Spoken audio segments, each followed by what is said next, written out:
Because last time you were on, we had an extensive conversation. I think it was Valentine's Day. Valentine's Day was coming up, and we talked about love, and we literally talked about it for about 2 hours. You got engaged finally for the second time. Is that right? The second time.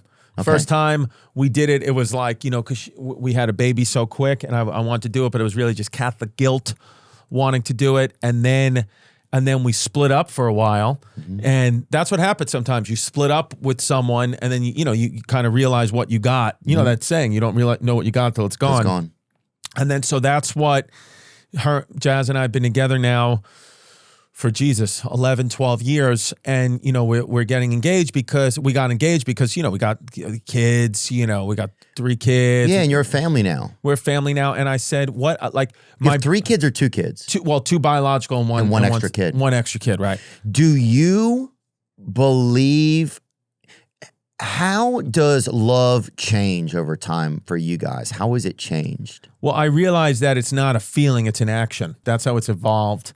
To me, tell me about that a little before bit. That love is an action, but wait, tell me a little more. Meaning, to me, the first sense that I felt anytime I ever saw what I felt when I first saw Jasmine. I remember you told me at a bar. You guys were at a place. It was a volleyball bar. Yeah, called Place to Beach in Brooklyn. Yeah, and it was a pun. And then I felt, and they got shut down because they were selling the fake vaccine card. First of all, dude. Look, Dude, there's nothing like meeting an illegal alien at a fake vaccine card shop. Yeah, okay? It was amazing. If your marriage doesn't start out like that in America, then fuck you. I think. So she, so I felt this feeling when I saw her, she stopped me in my tracks, this feeling I still indigestion or something, but in your legs. Yeah, I thought I was having a heart attack. I thought maybe because me and my boy Pat, we were eating so much pepperoni. And so I was like, oh, maybe it's that. Maybe it's finally catching up to me. A Pepto-Bismol, nothing worked. And so I realized that was I thought that was love, but that was more of an infatuation. That was more of a lust. That was more like me just taken in by her beauty, that. Oh, yeah. And so that's powerful. That's necessary.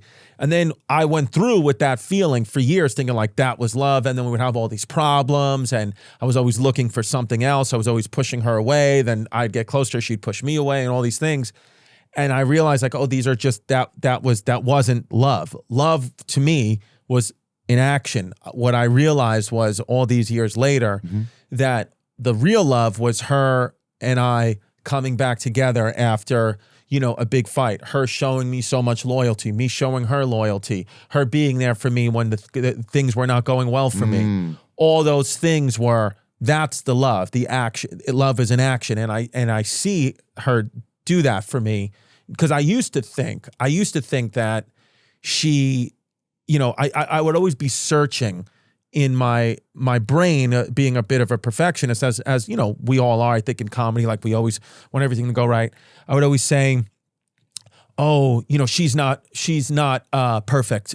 So you're looking for something else. Your brain is always what's the next best thing? What's the next best thing? And then, at some points you say, okay, I can go get this or get that. And then looking for what's perfect. And then I realized at some point it hit me. I was like, oh, she actually is perfect because she's taking me in from all my imperfections.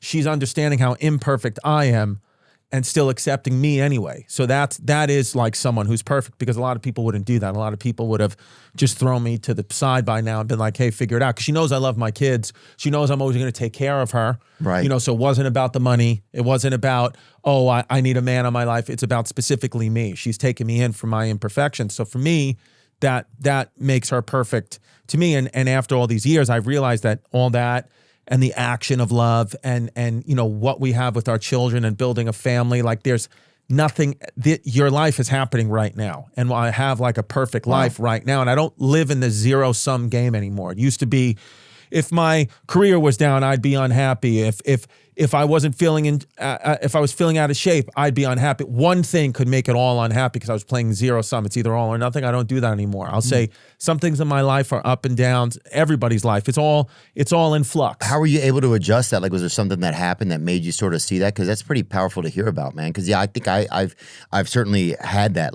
One thing will affect kind of how I operate for the rest of the day or affects how I think about myself. Well, I think children, that's why it's important. In my life personally, people do what they want. But for me, abort all your kids, whatever you want to do. In New York City, you could kill them all up, I think, till they're 18. I think you can have legal abortions. That's what AOC said. Or you can send a kid to Gaza and it's all good. Israel kill him. Mom Donnie's going to make it 21, he said. Is he? That's what he said. That's what the platform, some people are voting for that. You can abortions up to their kids are 21.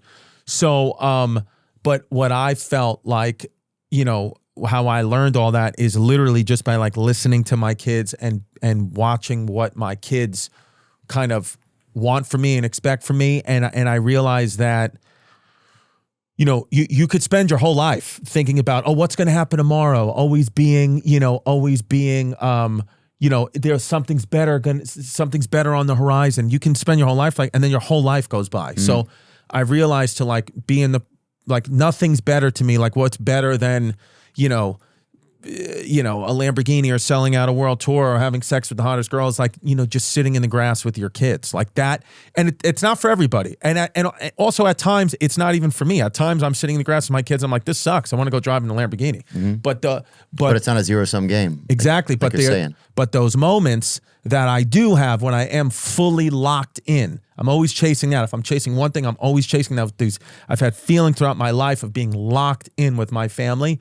I've never had a euphoria like that. I've never been happier than that. And it doesn't happen all the time. At times I'm home with my family trying to find that feeling and I just can't, find it. But I don't beat myself up about it anymore. I'm like, just keep coming. Giannis talks to me a lot about going back. Life is coming back to the present. Always come back to the present. Always come back to the moment. That's your job.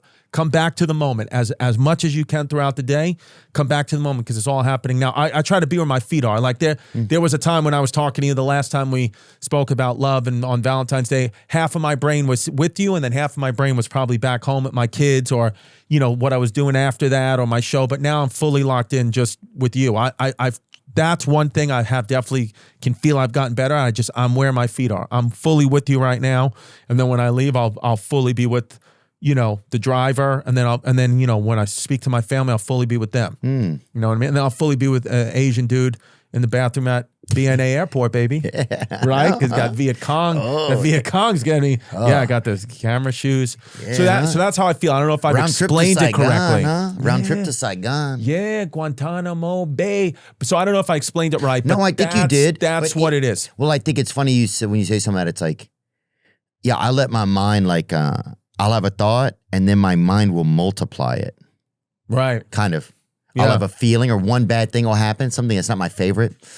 Well, because the brain is going to go towards connections. Right. That's the connective tissue. That's why they say those mushrooms or acid, one of them is good because they say it wipes away your opioids. I can't remember which one. That's what they say. One of them. Something on Joe Rogan said that. Yeah. I don't know. But that feeling, it's like this thing where I was thinking about this the other day, like to be happy. Me and Giannis were having a conversation about this, and he had different feelings, but I was kind of saying faith. You got to have faith. People talk about hope and all that, but I feel like faith is to me is better. Like faith is on a creator, and like hope is just gay faith. It's just exactly hope is gay faith. That's the merch. So faith. So you got to have faith that like tomorrow will be better. So it kind of goes against what I just said, but on the same hand, it's like simultaneously, I think this balance of life is have faith. We had to get out of the caves basically as, Neanderthals. We were getting out. You have to get out of the cave, like to go survive and advance and all that. So it's like you got to have this faith that there's a better life outside the cave by also acknowledging simultaneously that what you have in the cave is enough. It's a delicate life. It's just balance. You know what I mean? Well, I think the one thing that we can count on, man, is just love. It's like that's what I think like that's one of the messages I feel like from our conversation today. It's like, there's a lot going on in the world. You focus on the things that are in front of you and the things you can handle, and that is really what's important. Make your life a little smaller. That's what I try to tell my kids, man. There's so many things going on in the world. Yeah, take little breaks. It's like there's travesty happening all over the world. You can't fix everything, but you know what I mean? You could sweep up in front of your crib. You could sweep up in front of the house, take the garbage out, tell your neighbors, try not to be Nazis if they can. You know what I mean? Yeah. Do the right thing even when nobody's watching. All that. Comparison is the thief of joy. Hope is my hedge. Faith are my facts. I am okay. Hope is gay faith. Hope is gay faith. Faith is also a big time name for gay women. Ooh. Gay ass faith.